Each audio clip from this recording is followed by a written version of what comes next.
say thanks to Bart for that overly generous introduction. And I want to say good evening to everybody here. And I want to thank you. I want to thank you for coming out tonight and being with us and standing up for what we believe to be something that's morally right and just plain right. You know, when people in Washington, D.C. talk about building pressure to stop deportations, they usually mean leaders like me who get invited to the White House or go on TV.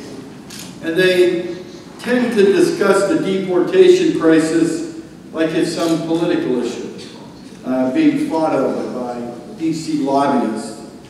They discuss immigration reform as if it's some kind of political horse race. Is immigration reform winning? Is immigration reform losing? To them, it's a game. I'm here to tell you that this crisis is not a game. It's a human crisis. And fortunately, there is progress being made. Progress is being forced on Washington, D.C. by working people all across the country. Progress is being made by the National Day Labor Organizing Network.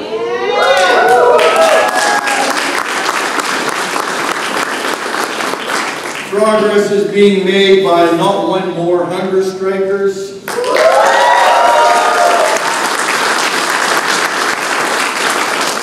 By faith leaders and by the labor movement. And the Not One More campaign has been a real inspiration to me.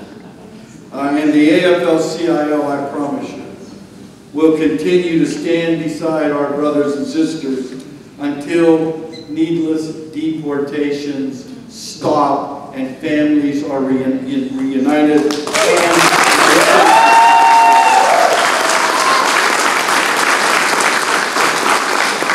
So people say, why is the labor movement all in to stop deportation?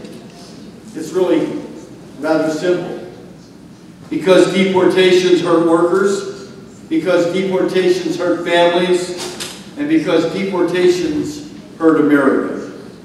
Now, we're about to view a video projected literally onto the House of Labor. And hunger striker Tonita Lozano will flip the switch on a video depicting the worker-by-worker suffering that constitutes the deportation crisis. That crisis can, must, and will end.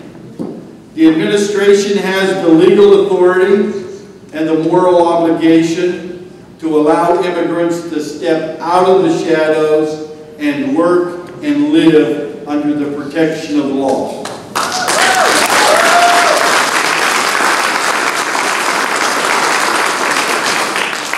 But don't think for a second that we've forgotten the immorality of the Republicans, because John Boehner and Eric Cantor and the Republican Party care more about the feelings of the Tea Party than about justice in America's workplaces and communities.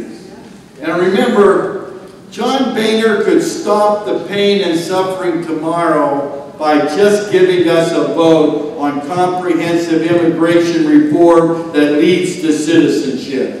We can't.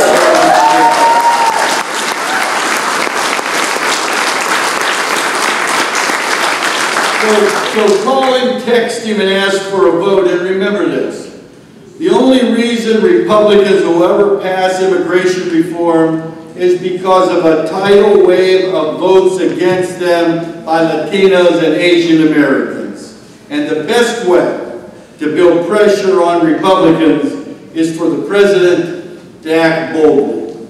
And I believe that the President will act boldly because of the courage of the Not One More campaign, because of what you're doing, because your willingness and all the groups in here's willingness to stand up and lock arms together and say enough is enough, not one more.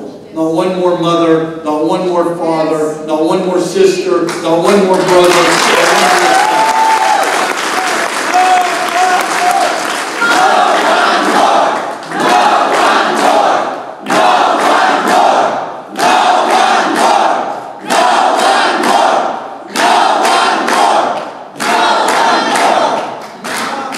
Today we're joined by a brave group of people that are fasting as part of the Not One More campaign.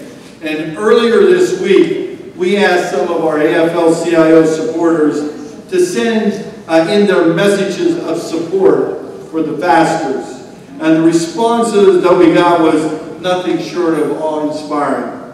Let me read two that I especially like. Quote, "You're fighting a good fight. I stand behind your cause. CWA Local 7901, Portland, Oregon, is there in spirit with you every day."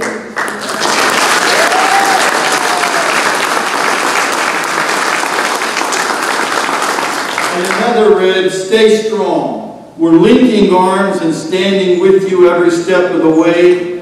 We shall not be moved." What a great set. There were hundreds and hundreds and hundreds of these messages that poured in from around the country, pledging support. And I want to be sure that the AFL-CIO delivers these messages of hope to the fasters today.